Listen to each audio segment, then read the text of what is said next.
Dr. Michael Abbatinozzi. Yes, sir. What's your intention? My intention is to have a great time philosophizing today. Cool. Is there anything in philosophy that's exciting you?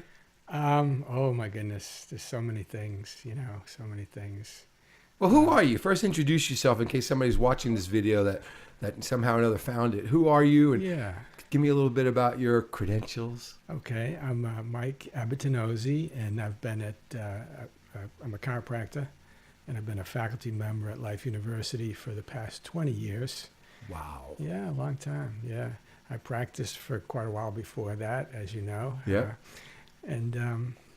I actually find myself, I'm in the clinic at Life University. I find myself enjoying myself more than ever. So it's Good. It's been a great ride. Yeah. Cool. Yeah. Now your focus has always been nutrition.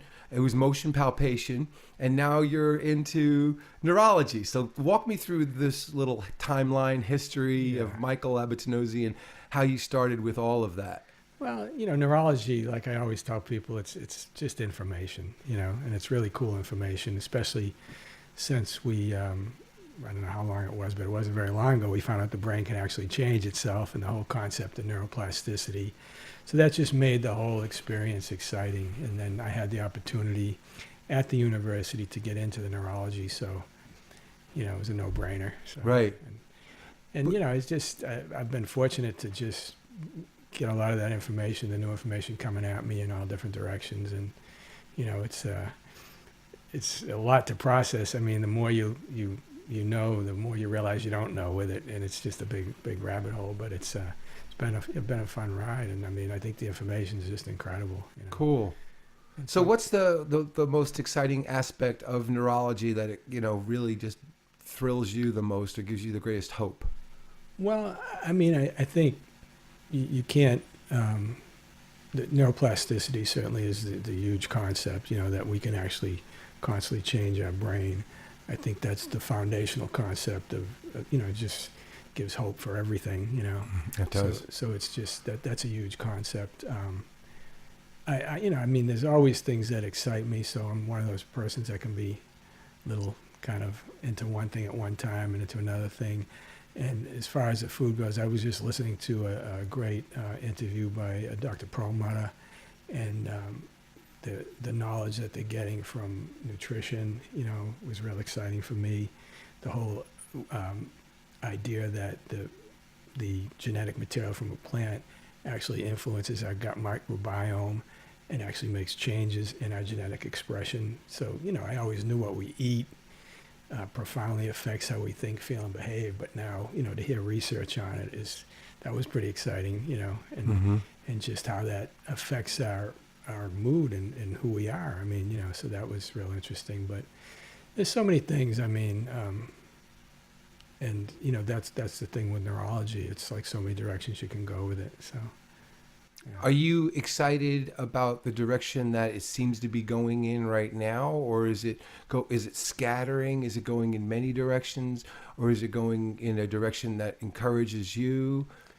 Well, I mean, people that practice functional neurology are doing some amazing things, and I guess the thing that's so great about it, that it is functional, it's really not invasive. They're not using drugs, or, there are times when those things are necessary, when it's a true, what they call an ablative problem, or someone has a tumor, or there's things that are going on in the body that are beyond the limitations of matter. But in terms of the functional aspect, I mean, it's amazing what people in the field are doing with practice. And it is treatment oriented, but it is really amazing. Yeah. Okay. So it is exciting, and the tools, the equipment, the new ways of assessing people are out there. I don't keep up with it all. I know there's things happening all the time in that field. So right. It's pretty amazing.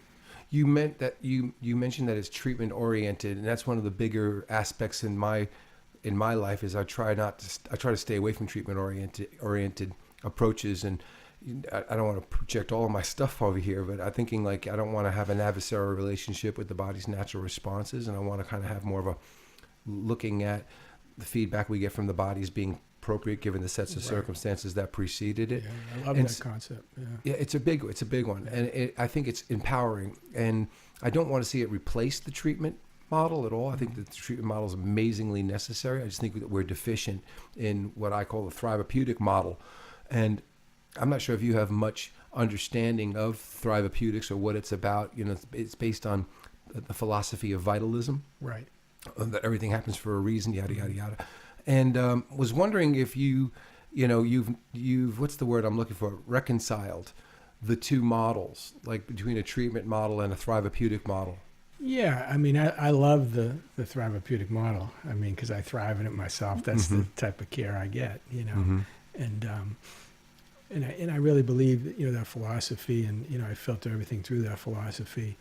But, you know, again, there's a time and place for everything. And Absolutely. And I think, you know, both models are important. Yeah.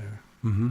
But how is there anything specific that you have done, or do you have an idea or a concept or some, we call them tenets, that help you reconcile the two models? Like, is it the time and place concept? Is that what helps you? I think so, yeah. And I also, you know, you can use the functional neurology far in just enhancing function, you know, and whatever level a person's at. It doesn't necessarily have to be you're treating a specific, you know, you're assessing the body, you're getting these parameters, you're getting information, and you can enhance brain function wherever a person's at, you know. If you can assess, you know, even a healthy person, the subtle things that you can pick up to, you know, just like an athlete or anything else is trying to always get to that peak level. You can use functional neurology in that way, and, you know, and some people do, and there's different techniques or concepts based around that are really cool too.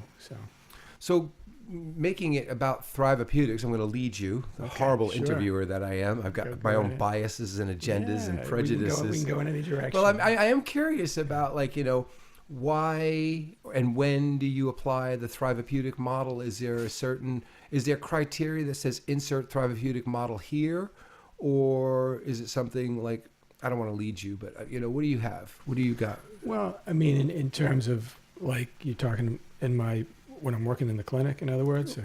In the clinic, or even in life Yeah. for yourself? I mean, I'm Well, curious about all of that. Yeah, I mean, I constantly really, you know, of course, things pop up in my own body. And, you know, when something is a discomfort or keeping us from doing what we want to do, we all think in terms of, you know, how can I resolve this as quickly as possible? But I like the, you know, when I come in to see you for a session, I'm not necessarily bringing in what's wrong with me. I just like the idea of assess, address, and really just improve my function, because I know that my body is in a process and, you know, working through that. And again, it's not for everybody. I mean, I've No. evolved into that model. And I think for a lot of people, that model's a tougher model to really understand. It is. You know, that, and even that concept that all things are perfect considering the set of circumstances that preceded it, which is a great way to put it. But yeah, I mean, I think most of us want a quick fix or a short-term solution. I think the that's quick just- fix as a short-term solution is a brilliant idea, because it holds us accountable to actually being the solution. And I think as efficiently as possible, as productively as possible, you know, not knowing what the gestation period is, however long it's going to take. I think that's fine. Philosophically, I think the breakdown is when the assumption is that something's bad or wrong.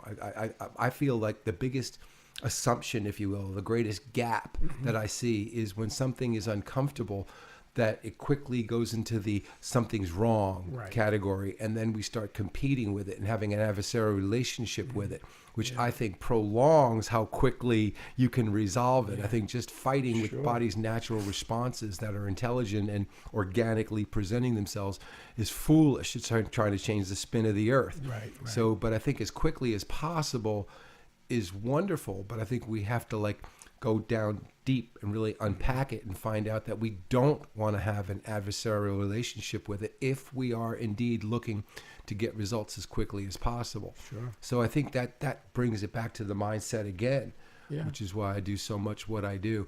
What are your feelings on that? Because I hear you say it, and you're accurate, that it's not for everybody. Mm-hmm. Do you believe that the people that it's not for are the people who aren't willing to consider the possibility that maybe things are happening for them, and that they don't have to go guns a-blazing, adversarial, having some kind of, voluntarily autoimmune condition with their body's natural response. And Right. what's your sense in that? Well, I mean, these are biblical principles, right? We don't always know what is, what's going on. Is our interpretation may not be the correct interpretation at the time, Right. But once we go through that process, whatever it is in life, we look back and we see all the benefits that have happened from it. So I think it's a hard place to be, when someone is in a situation, and even making decisions when, severe health problems. What do I do? I mean, I've seen people in that situation. If it's cancer or something like that, well, do I trust my body? Do I, what are my limitations of matter? So it's a tough decision at times. You know what I think? I honestly believe, and I appreciate you sharing that, but I believe that people are held accountable to their decisions. And what I think is, my understanding is that I call it playing with the phenomena. Mm-hmm. You could choose one thing and then see the phenomena and see what happens as a result. And I think, again, going back to this, the health, paradox here is what I call it really, is that people are struggling with the fact, like the reality that healthy people die and that healthy people get symptomatic. Healthy people feel things and have aches and pains along the timeline of living an incredibly healthy life. I think people are drinking the Kool-Aid thinking like, well, if you're healthy, you're going to feel good all the time. Right. And if you're not feeling good, something's wrong. Mm-hmm. And I think that paradigm has its own consequences. And I think people need to explore their belief structure. In the Thrivapeutic model, like when you apply it and when you don't apply it, how do we empower people? And is that even our job to empower people that there are options? Or do we just say, whatever the way they're participating in life, so be it? Yeah, well, I think you just tell them the truth, based on the situation. Yeah, I think that's important. I mean, a good example is vaccines, you give people information and they make their own decision, Right. It's a big thing to get involved with, so all you can do is give them both sides of the story as best you can, Right. Yeah.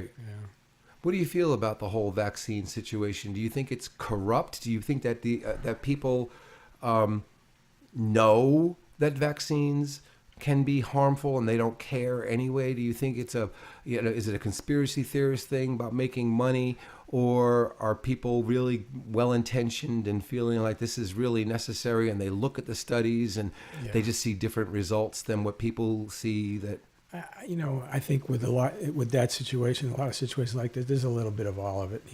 I mean, I think some people are really believe in what they're doing. Other people, are trying to make a bunch of money off of something and really doing the wrong thing with it.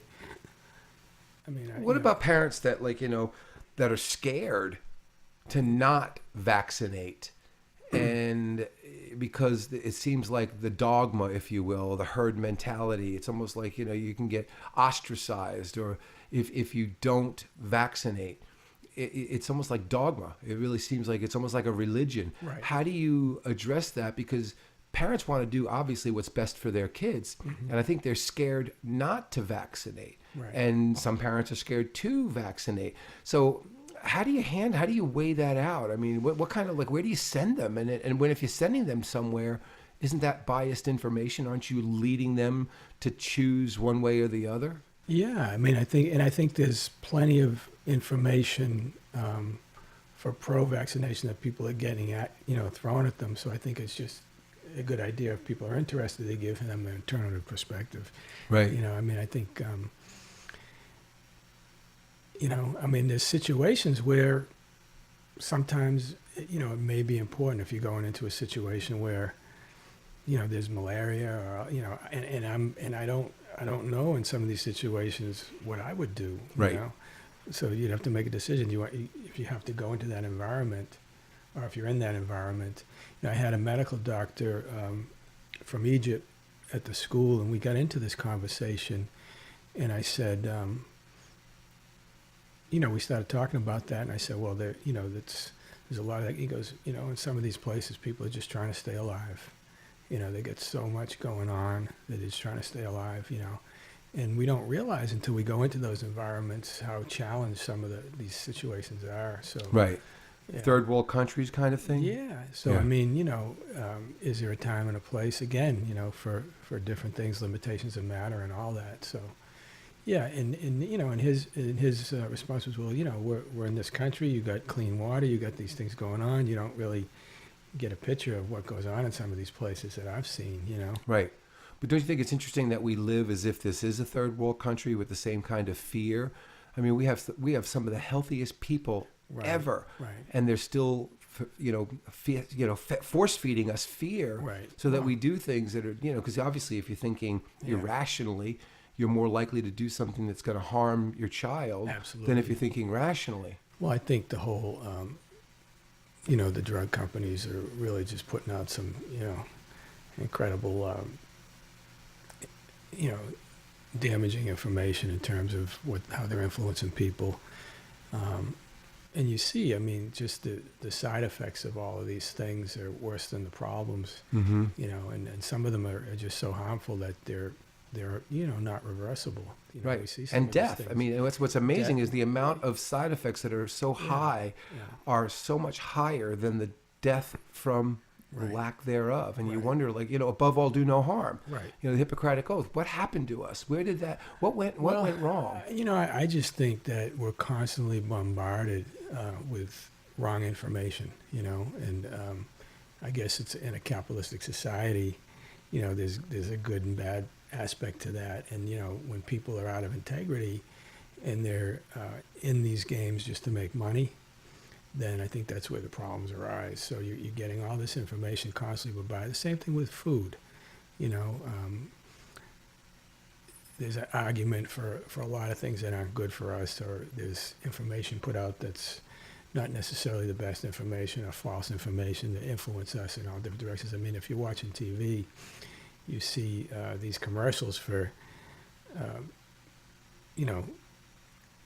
they're treating the dogs better than they are the humans, with the food. And then you see that right after that, the commercials for the drugs that you need to take if you're eating the food. So Mm-hmm. it's just a constant bombardment that I think people don't.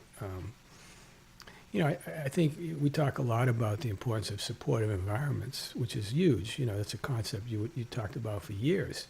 And, I think people are in an environment where they're influenced a certain way. Whether it's dressing a certain way, you're going to see people spend money on clothes. That's going to come their value. If someone's in an area where they're influenced with how their physical features look, you see a lot of plastic surgery in those areas. So, my wife and I talk about that a lot. And it's interesting to see how, that influence, unless you're really grounded in what's important to you and what your beliefs are and what really matters, it's easy to get influenced and pulled in these different directions, from people that want to make money, that are pumping out all kinds of information and just influencing people in many very, very detrimental ways. So I think I love, this is one of the things I think from being at Life University, I think anybody who goes through there, you just develop this philosophy that becomes a filter. And it's a way to filter out all these things and say, okay, how does this, whatever it is, run through the philosophy. And I think it's a great way to do it, as the body, it comes down to real simple concepts, do you believe the body's intelligent or not? I always use the analogy, do you believe in, 8 years of medical or scientific school, or do you believe in 8 million years of evolution? Which are you trusting? So I think running things through the philosophy for me is a real good way to kind of say, okay, wait a minute now, this doesn't sound right. I'm going to stay away from that for now. But I think it's we're fortunate that we have that. Most people don't have that, and I think it's so easy to get influenced and pulled in different directions.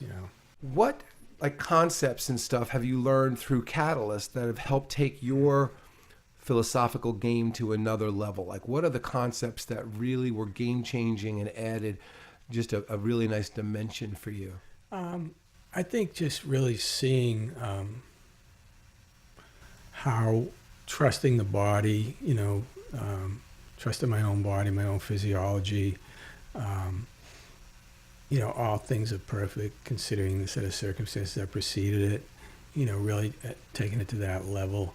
Um, in terms of the body work itself, there's so many, just what we were talking about the other day, the fact of how just the breath, creates such movement in the body that can be so specific and so therapeutic, or therapeutic, however you put it, where it's, when the body is doing it itself, and kind of assisted by someone that's good at it, that can kind of direct the body's own ability to do something versus actually doing it to the body, I think is probably one of the biggest things that I love about the work, because I really, again, it comes back to, do I trust my own body or do I trust an outside source? Mm-hmm. So for me, when someone is doing, making these contacts on me and backing off and letting my body process that information, I know it's exactly what my body needs at the time, Mm-hmm. and I feel it in my own body. I can breathe into those areas that I was maybe not aware of. I can feel the energy shift and change in my body. I can feel all that versus having someone make a decision of, where is the most appropriate for me to intervene. And it's a little different. It's kind of like the whole walking. I think we use the walking before you run Mm-hmm. type of thing. What is gentle? What is safe? Or what is a great way to begin before you? I think it's a great tool. And I think one of the ways it was taught, and that type of work in the old days was, you wait till the body dissipates a certain amount of tension, Absolutely. different subsystems, the muscular system, the skeletal system, before you would actually go in and adjust.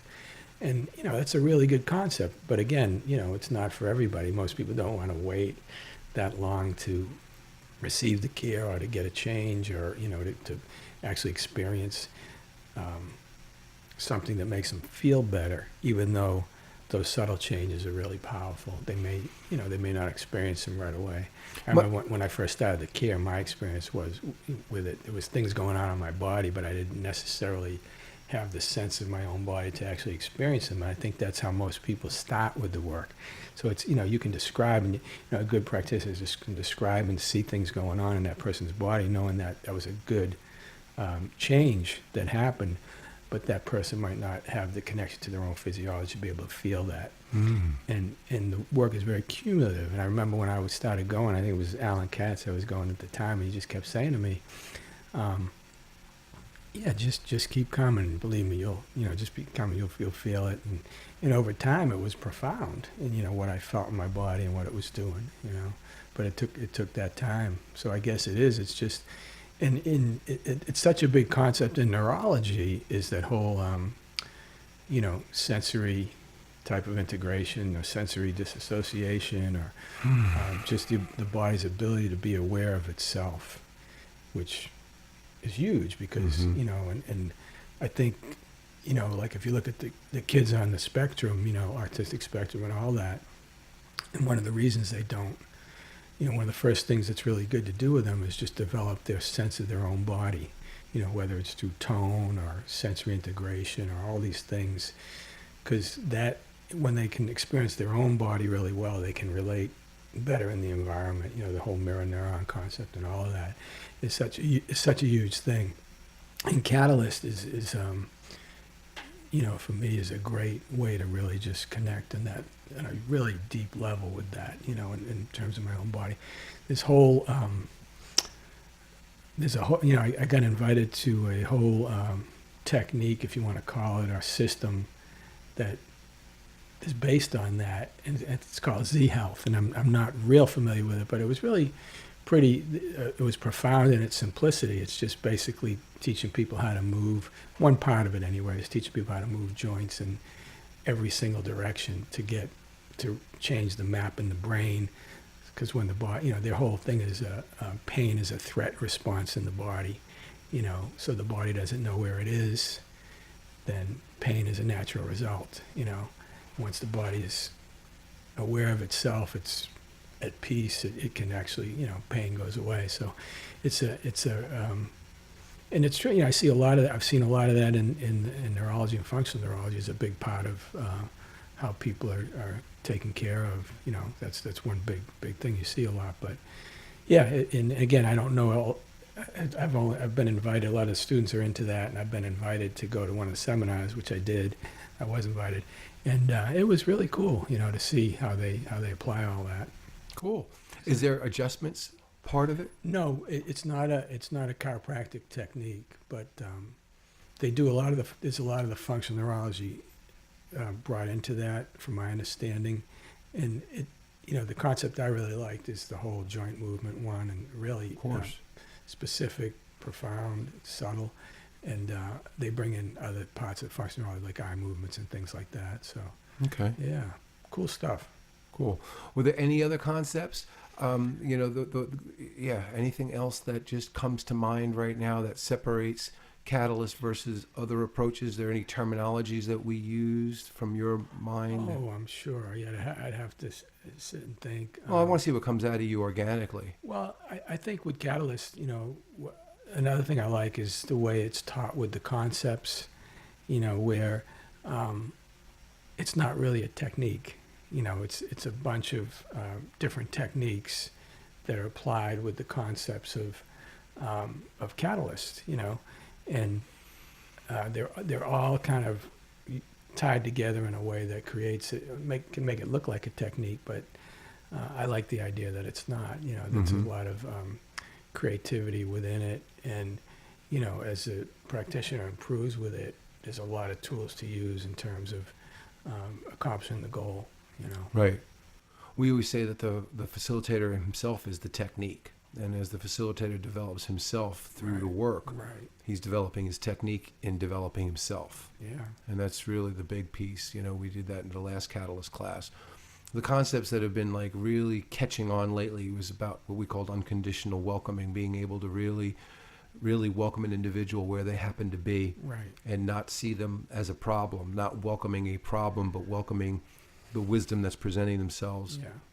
And then another concept that seems to be catching on right now is the one about neurological nutrition. The fact that we're mindful, conscious about the quality of the stimuli going into the body and how the body's naturally adapting to stimuli, and that it's adapting to the quality of the stimuli. I was wondering, if those are resonating with you as much as they resonated with the students that have been coming. Is there any? I'm trying to figure out again, like what are the highlights? We talk about a dose of awesome. I got a guy who's like who really loves the idea. Hey, you want a dose of awesome? And how sessions like anything else called the law of diminishing effects wears off over time, and then you just get another dose and you immediately get boosted again with the neurological nutrition. I was curious about that approach and being that forthright about, the stimuli has a certain shelf life. It's okay that it wears off over time. Your sleep wears off, your eating wears off, your exercise wears off, you're emptying your bowels wears off. It only lasts so long, and that's okay. It's not a problem. That's life. Right. And where people are like really challenged with repeating a process, that's why chiropractors are so good talking about like, well, if I go, I got to keep going. And they use the analogy, well, stop brushing your teeth in, or, that's one of the, so. Yeah, it is, it's true. It's a great concept. And I think within that, what I find with a lot of things is that you do go to another level, but then that level becomes your baseline, so you're always trying to, whether it's whatever it is, exercise is a good example, It's a great example. Different levels, but sometimes we forget, where we were, like if I felt where I was before I got into, chiropractic, Catalyst, yoga, the things that I did to give myself a sense of my body, then, it's easy to forget, the progress that you made. So I think you maintain a certain level, and then you may dip down a level, when not receiving and not participating in it, but I think you have the ability to get back, much easier. And I'm sure you maintain a certain amount of the benefits, with anything that you're doing. So I've come up with a new concept, and I want your feedback on this, that the body processes recursively.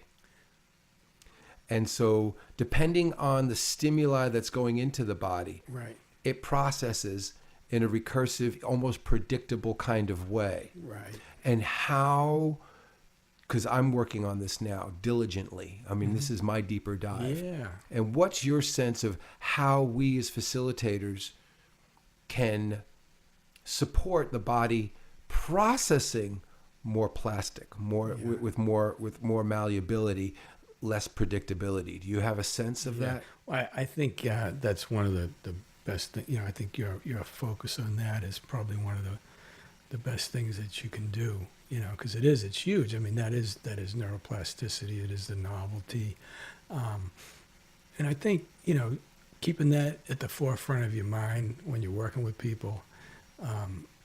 You had a saying in terms of for the facilitators, seeing things different and seeing different things, or all that.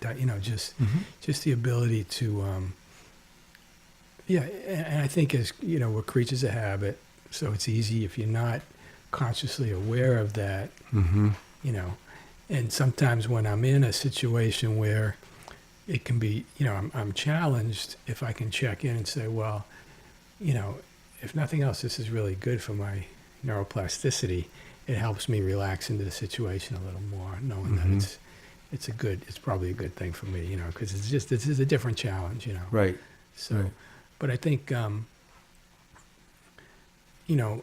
my wife brings this up a lot in terms of healthy aging. It's so important to just be adaptable. I see this in my mother and her longevity is just her ability to flow with the situation, whatever it is.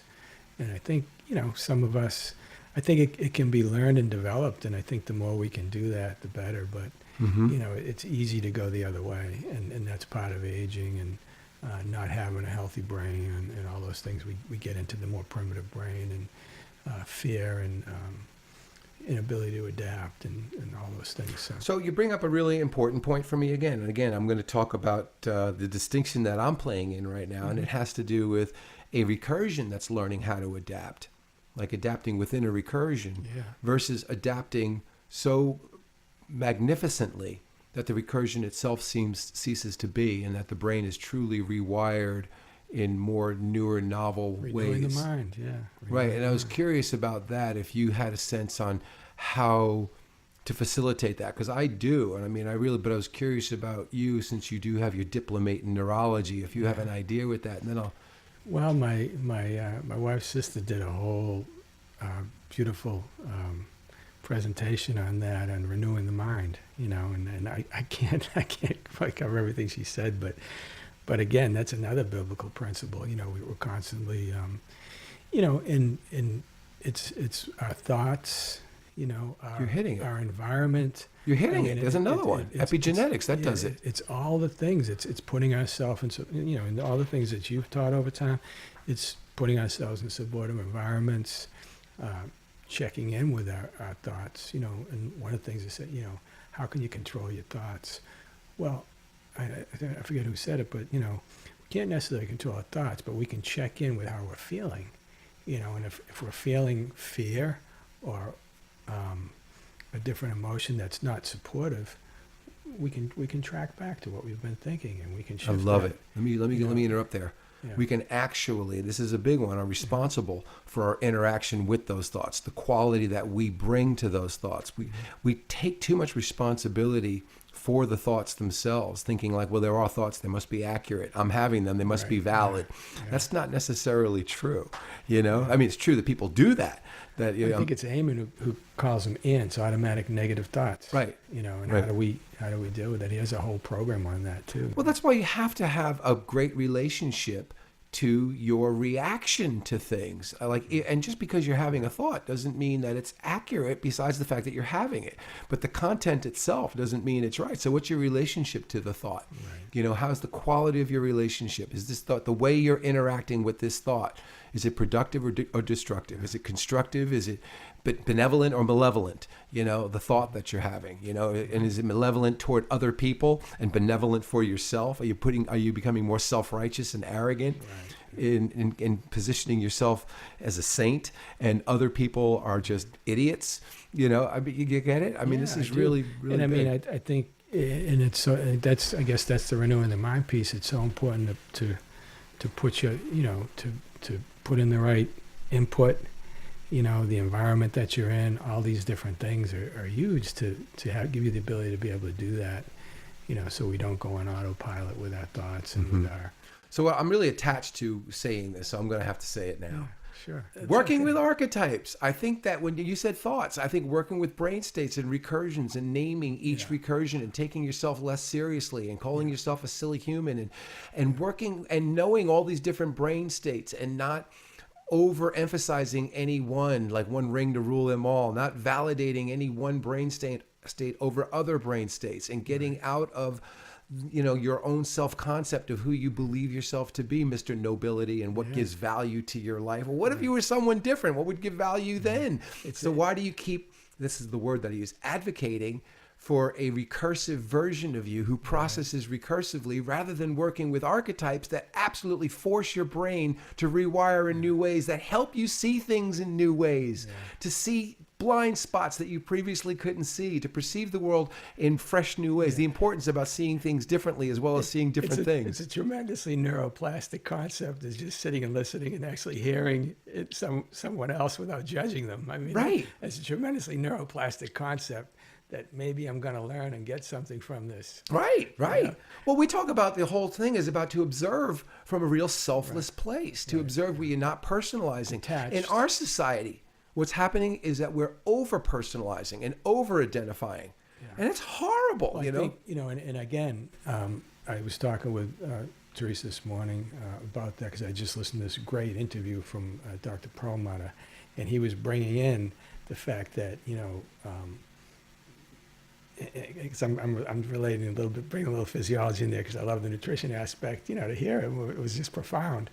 And he was saying that, when we're eating the foods that this culture is eating, and we're developing the problems, we're developing the blood sugar problems and all that, it cuts us off from our frontal lobe. Mm-hmm. Okay?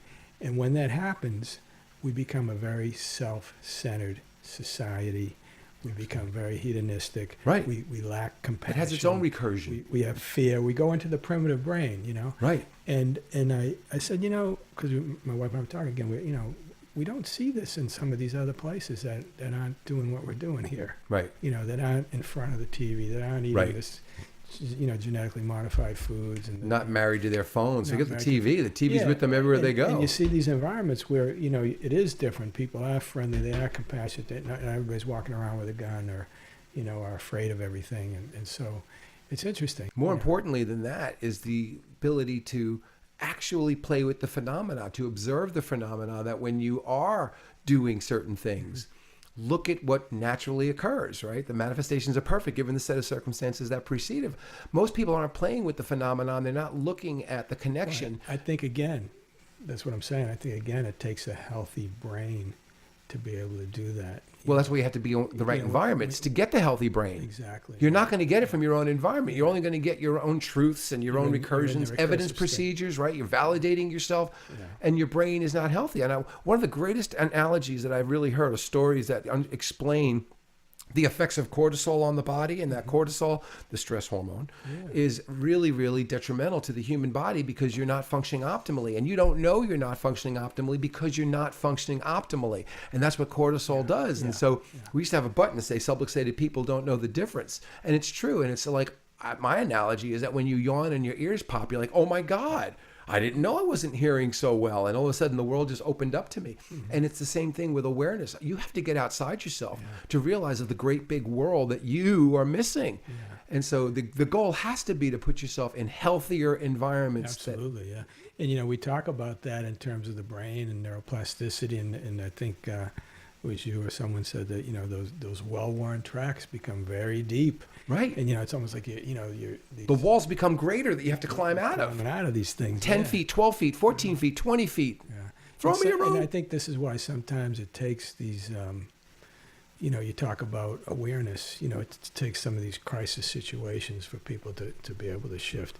The whole idea of Catalyst is to be able to adapt, with a very subtle cue from your body, your environment, whatever. Your body has that plasticity and ability to do that. Or you don't have to get into a crisis situation or be hit over the head in order to respond. Right. Use the analogy of a hot stove. It's right. a simple analogy, but why don't you talk about that? Because those are really, simplistic concepts, but huge. Because that, really all health is our body's ability to adapt. Let me go off on that, because you said you want me to talk about the hot stove. I'm going to tell you that the reason that we use the analogy of the hot stove is because the pain tells you get off of it, and you recognize that, and then we go, ow. It's like, no, the reason that it burnt and it hurt so much is because you weren't supposed to touch it. It's not. The system isn't broken. I'm sorry you're in pain, but you did something you weren't supposed to. The feedback was correct. I'm sorry that you had pain. What am I going to do about this? Well, next time, don't touch the hot stove. Yeah, but my hand is thriving. Well, it's going to have a process of healing. I'm sorry. We can't act as if you didn't touch the hot stove.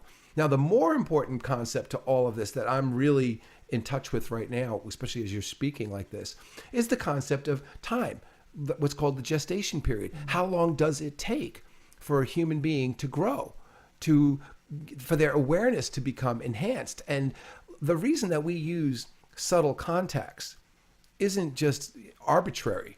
It's actually, what we have observed is we're looking to put in an optimal contact, one that the body is going to adapt to optimally, which is what optimal is. If you can get optimal adaptation, then you're going to have the greatest amount of productivity while you're working with somebody. And what we've discovered was that the optimal stimuli is subtle. It's not like we just decided to use subtle stimuli. Right. We're sitting there going, what are we going to do to help the body? And maybe a lot of people don't understand that Catalyst for me is a lot about like finding that threshold point, that exact point between inhibition and excitation of the adaptive process. It doesn't take much to stimulate the adaptive process. That's not my doing. That's the way the body was designed. So it ends up being that subtle contact becomes more optimal. Because that's what we're trying to encourage. And that's huge, because you're taking it from one end. You're saying that the body optimally wants that subtle specificity, but it also becomes the ultimate end goal. It becomes the healthiest thing, because most people are addicted to these intense stimuli, right? Because their physiology is in that state of more is better, which is not a healthy state to be in. No. To have to have overstimulation all the time just to feel, right? And so on one end, you're saying, the body does best with the subtle stimuli, right? And there's reason for that.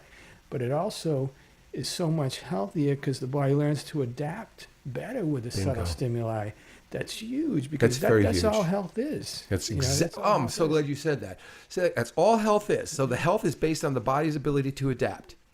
So there's an optimal level of stimuli, one that's going to optimize adaptation, and then there's stimuli that's going to be suboptimal, that's going to inhibit adaptation. Right. So you can overwhelm the body and you can underwhelm the body. And what we're discovering, you can err on the side of underwhelming the body because it's not as harmful as overwhelming the body. So if you start to be like, I'm not really sure if this is too much. It's like, you're not sure if it's too much? Really? You're thinking that what you're doing could possibly be overwhelming the body? Well, it's possible. Then back off. Right. You got to err on the side of subtlety, because if you're even considering the possibility that what you're doing is overwhelming the body and, really not encouraging optimal functioning, and that you're taking the body from whatever its baseline was, it's point A, and you're making it suboptimal, then guess what? You're harming the body. This is what I'm saying about above all do no harm. Right. I truly believe harm is anything that exceeds metabolic capacity, that decreases function from where the person is when they come to you. And ill health is seeking that out all the time, right. And you see that in society, everything is overstimulation, more of this, more of that, drugs, alcohol. Guess what happens with this? Now, this is the scary thing about entrainments. If that were to work, you have to repeat that process to get the results, because that's how you're trained. That's what an entrainment is. You're training yourself on the aggressive stimuli. So you have to. That's why I don't like to see people like, look at my energy right now, right? I'm excited, right? But imagine if I were like, oh my God, And you can see I can function just as well here in a more calm place than in a more frenetic, excited, passionate place. But I give myself to be passionate okay because to get I know we're excited. going to have people that are watching, and I want to be engaging for them. Right. I don't think it's going to be overwhelming to see Michael all excited, maybe on a mirror neurons level, because they can go, oh my God, I watch him and my body gets tight. And it's like, okay, well, I'll just be Zen for you. Right? You take care of that. You got the whole Zen persona. Well, hey, what can I say? Michael, enjoyed this very much, man. This was Yeah, this was good. Are we done? Can we do it I thought we were again? just warming up. Well, I know, but we got to do this again. I mean, but Yeah. you know what? I'm saying we can do these things, and they can be long Yeah. formats, like Yeah, I Joe would- Rogan. I love Joe Rogan. I don't know if you watch him. I do, yeah. I love I've seen him. some of his stuff, and He's he's phenomenal. had on some of these people I've been mentioning. Yeah, He's phenomenal. And what he does is he breaks this stuff down 3 hours at a time, and people want that. But I've got to see that people want it first. I'm new at this thing. Nobody knows Michael Shemeka, and so the great doc. I like how we ended there, though. We hit some real interesting stuff at the end. Yeah, I'm really torn right now. I know people would say, "Oh, Michael, just be yourself, be authentic, let it go." But I've watched talk about reproducible phenomena that when I am animated, for whatever reason, people don't take me as seriously as when I'm all like, doctory and calm and cool, and I present myself in a societal integrity kind of way where people are, equanimity because But I'm passionate about this stuff, and I really believe that we've got a long way to go to take care of individual health. Health, not health of the world. One spine at a time, one body at a time, one nervous system at a time, one beautiful, unique, creative individual at a time. Any last words? Oh, we're still on? No, this was fun. I really like what we got into towards the end because I think that that was very valuable stuff to. Cool. to break Well, I down. hope having this video out there in the world is good for you. Thank you, sir. Thank you. We'll do it again, okay? Yeah, absolutely. All right. Thanks, man. Appreciate it. All right. Bye. Bye.